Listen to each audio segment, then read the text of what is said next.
Going to ची रचना पाहूया आज. I am going to go to Mumbai. I am going to go to Mumbai. मी मुंबईला जाणार आहे. I am going to work in the office. I am going to work in the office. मी ऑफिसमध्ये काम करणार आहे. He is going to do his duty.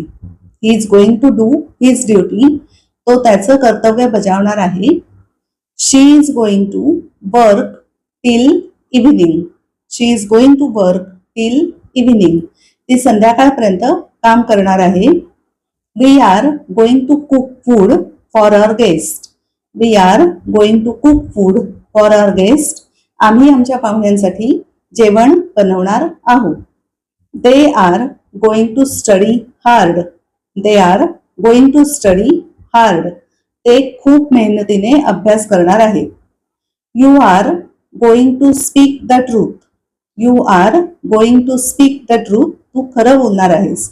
करता घेतला एम किंवा इज किंवा आर वर्तमान काळ असताना घ्यायचा आहे आणि प्लस गोइंग टू आणि त्यानंतर V1 म्हणजे मुख्य क्रियापद. अशी ही रचना जी आपण सर्रास बोलतो मराठीत आणि त्याचप्रमाणे इंग्लिशमध्येही सहजपणे बोलता येते.